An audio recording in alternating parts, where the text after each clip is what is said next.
Magandang gabi mga kaibigan, sa aking mga subscribers, sa aking mga silent viewer dyan. Shout out sa inyong lahat, magandang gabi. Mga kaibigan, ito nga yung mga nahan ko ngayong araw. Ay, ito binili ko. 100 to. Tsaka itong isang to, itong ASEAN. Binili ko to. 50 lang ang bili ko dito kasi circulated coins to eh.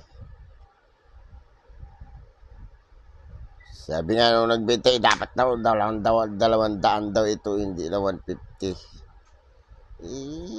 Depende naman yun sa coins. So, pumayag naman siya 150 eh. Kung di naman siya pumayag, di babalik ko sa kanya to kung ayaw niya.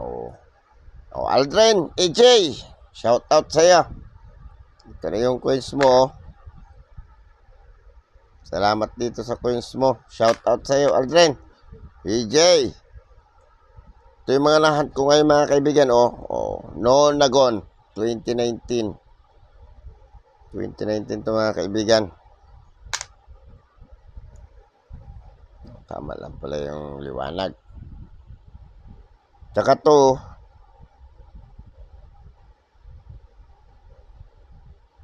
frosted ang likod nito eh. Frosted Overs 2011.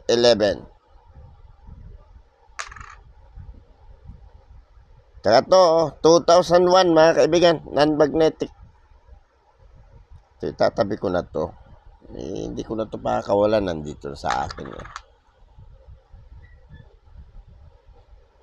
Tsaka to mga kaibigan, 2017. Magandang klase din naman siya. Hindi kagaya nung nakaraang gabi na maganda. Pero tatabi ko pa rin to. 2017 yan eh. Tsaka to, upper mint mark to. 2019, frosted die. Pati likod to, frosted to, pati likod to.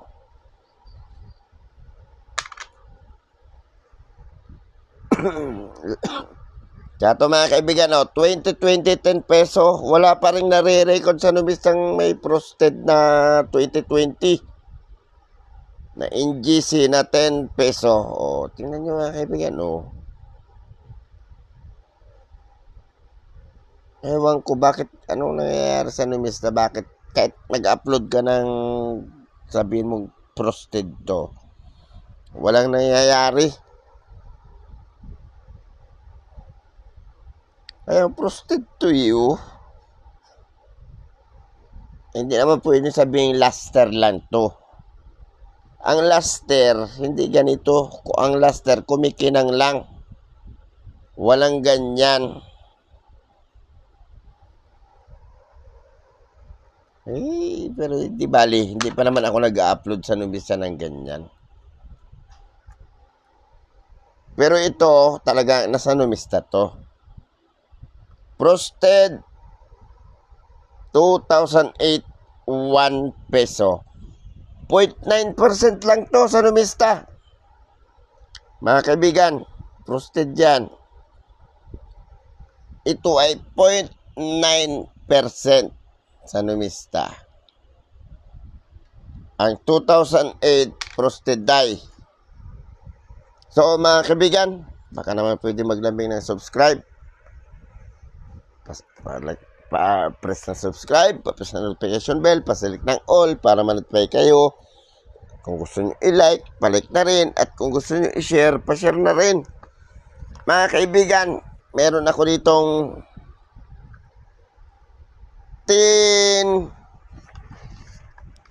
ano ba to? Agurot. Ang agurot mga kaibigan ay naging ils. Ils na siya. So, unahin muna natin yung history ng ils mga kaibigan. Konting kaalaman.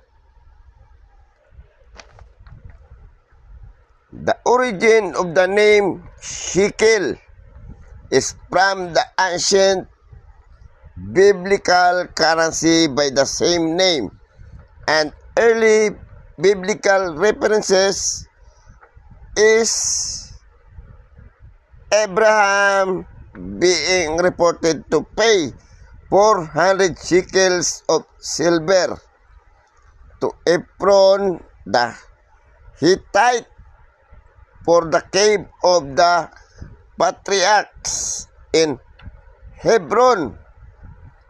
To Ephron the Hittite for the cave of the patriarchs is in Hebron. Genesis 23 verse 15 to 16. Shekels is any several ancient units of weight or a currency in ancient Israel from the Hebrew root meaning weight, sakwal to weight, shekel a standard weight, common with other Semitic languages like Akkadian, Rest, Sakalu, and Siklu, and Aramaic, Rest, Tikal, and Tikla. Initially, it may have referred to a weight of barley. In ancient Israel, the shekel was known to be about 180 grains, 11 grams, or 0.3531 ounce.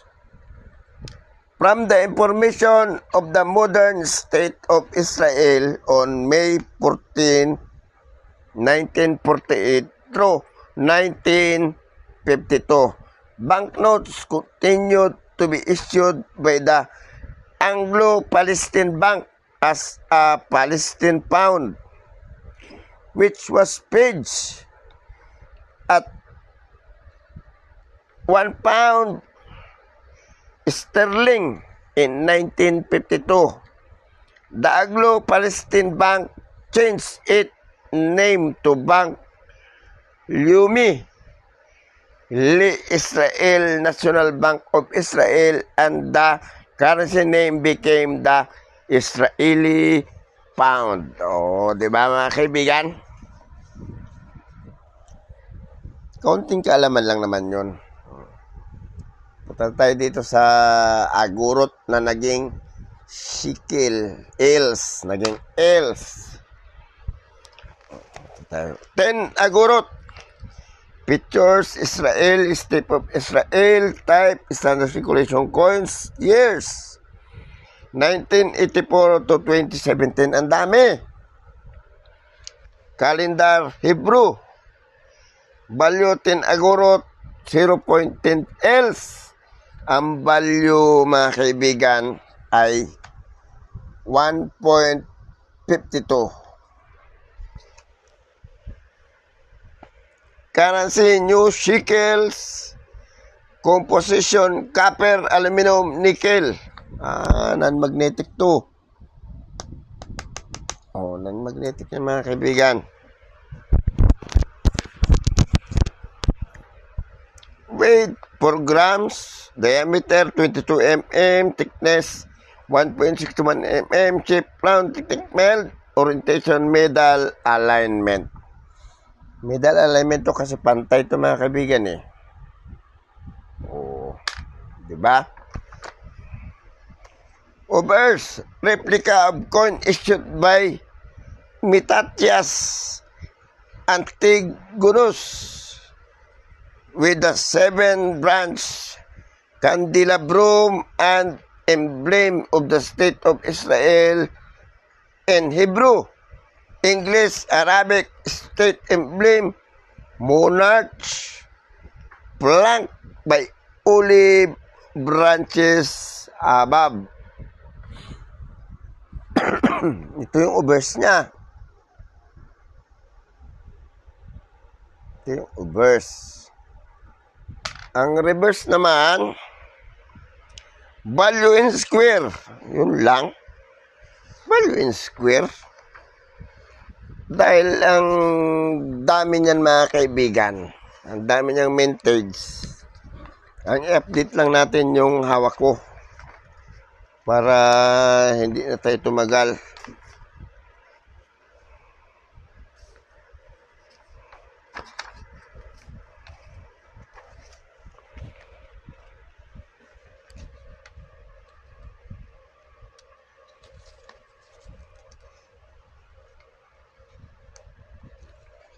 Ang hawak ko mga kaibigan, oh my God, ay 9098. Ang presyo lang niya, fine, 970 hanggang almost uncirculated. 14 pesos ang uncirculated. Ang mahal niya mga kaibigan, mahal. Mahal kasi ang pinakamahal niya 25, 30, 31. Ang pinakamahal niya mga kaibigan ay ang 2001, 57 ang uncirculated. So mga kaibigan, baka naman pwede maglambing ng subscribe sa inyo. Press na subscribe, press na notification bell, paselect ng all para ma-notify kayo pag ako nag-upload ng video. Palike na rin at kung gusto nyo i-share, pa-share na rin. Maraming salamat mga kaibigan. Magandang gabi.